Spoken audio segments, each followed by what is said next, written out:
மாண்புமிகு முதலமைச்சர் அவர்கள்.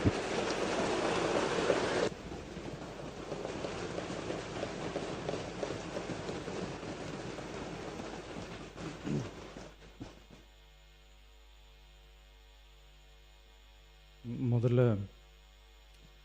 உங்கள் தலைவரோட பேரை மென்ஷன் பண்ணி பேசுனது தவறு தான். அவர் சார்பாக நான் சாரி கேட்டேன்.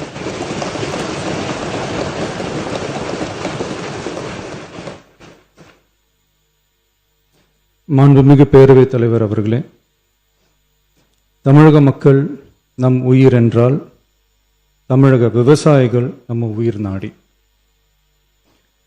உலகில் ஜாதி, மதம், இனம், மொழி என அனைத்து வேறுபாடுகளுக்கும் அப்பாற்பட்டு நடைபெறும் தொழில் என்றால் அது விவசாய தொழில் மட்டுமே.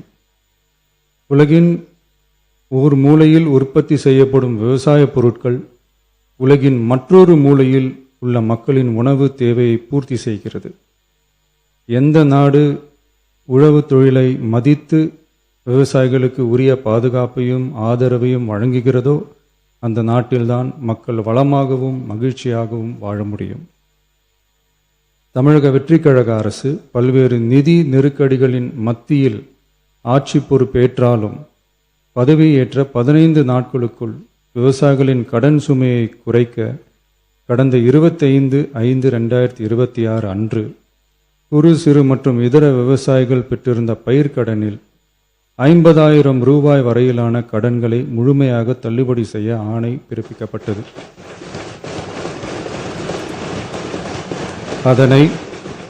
அதனைத் தொடர்ந்து மாநிலம் முழுவதும் பல்வேறு விவசாய அமைப்புகளிடமிருந்து பெறப்பட்ட பயிர்க்கடன் தள்ளுபடி தொடர்பான கோரிக்கைகளை கனிவுடன் பரிசீலித்து நிதி நெருக்கடியான சூழ்நிலையிலும் விவசாயிகளின் நலனை பாதுகாக்க வேண்டியதன் அவசியத்தை மட்டும் கருத்தில் கொண்டு குறு சிறு மற்றும் இதர பெரு விவசாயிகளுக்கு 50,000 ரூபாய் வரை முழு தள்ளுபடி செய்ய அறிவிக்கப்பட்டதை உயர்த்தி ரூபாய் 75,000 வரை கடன் பெற்றவர்களுக்கு முழு தொகையையும் ரூபாய் 75,000க்கும் மேல் கடன் பெற்றவர்களுக்கு ரூபாய் 35,000 தள்ளுபடி செய்ய அறிவிக்கப்பட்டு அதன் மூலம் 14.44 லட்சம் விவசாயிகளுக்கு ரூபாய் 5,932.23 கோடி அளவிலான கூட்டுறவு பயிர்க்கடன் தள்ளுபடி செய்து 19/6/26 அன்று ஆணையிடப்பட்டது. இதில் 31/7/2026 வரை ரூபாய் 5,267 கோடி விடுவிக்கப்பட்டு 13.34 லட்சம் விவசாயிகளின் கணக்கில் வரவும் வைக்கப்பட்டுள்ளது.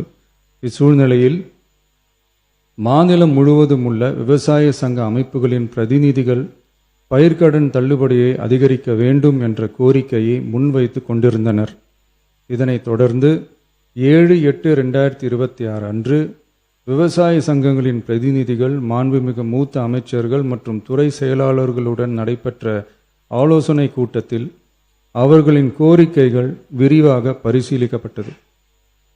கடந்த காலங்களில் பயிர்க்கடன்கள் தள்ளுபடி செய்யப்பட்டாலும் அரசால் கூட்டுறவு வங்கிகளுக்கு செலுத்த வேண்டிய தொகை 4 to 5 ஆண்டு கால இடைவெளியில் செலுத்தப்பட்டு வந்துள்ளது.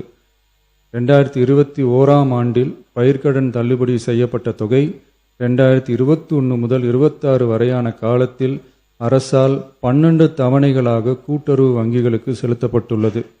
ஆனால் அந்த கால அவகாசம் நமது அரசுக்கு தற்போது இல்லை. இந்திய ரிசர்வ் வங்கியின் 28/11/2025 தேதியிட்ட கடிதத்தில் அரசு கடன் தள்ளுபடி திட்டங்களுக்கான செயல்பாட்டு நடைமுறைகளின்படி பயிர்க்கடன் தள்ளுபடிக்கான முழு தொகையையும் அரசானது 45 முதல் 60 நாட்களுக்குள் கூட்டுறவு வங்கிகளுக்கு முழுமையாக செலுத்த வேண்டும் என்ற வழிமுறை நடைமுறையில் வந்துள்ளது. இந்த வழிகாட்டுதலின்படியும் தமிழ்நாடு அரசின் நிதிநிலை மற்றும் நிதி ஆதாரங்கள் ஆகியவற்றை கருத்தில் கொண்டும் இந்த இக்கட்டான சூழ்நிலையிலும் கூட்டுறவு வங்கிகள் மூலம் வழங்கப்பட்ட பயிர்க்கடன்களுக்கு பின்வரும் கூடுதல் தள்ளுபடியை வழங்கிட அரசு முடிவு செய்துள்ளது. 75,000 ரூபாய் வரை பெற்றுள்ள பயிர்க்கடன்கள் 100% முழுமையாகவும், 75,000 ரூபாய் முதல் 1 லட்சம் ரூபாய் வரை பெற்றுள்ள பயிர்க்கடன்களுக்கு அதிகபட்சமாக 75,000 ரூபாய் வரையும், 1,00,000 மேல் பெற்றுள்ள பயிர்க்கடன்களுக்கு அதிகபட்சமாக 35,000 வரையும் தள்ளுபடி வழங்கப்படும். இதன் மூலம் 75,000 முதல் 1,00,000 வரை பயிர்க்கடன் பெற்றுள்ள 2,38,264 விவசாயிகளுக்கு தலா 75,000 வரை தள்ளுபடி வழங்கப்படும். இதனால் ஏற்கனவே பெற்ற தள்ளுபடி தொகைக்கு மேலாக 40,000 வரை கூடுதல் தள்ளுபடி பெறும் வாய்ப்பு ஏற்படும்.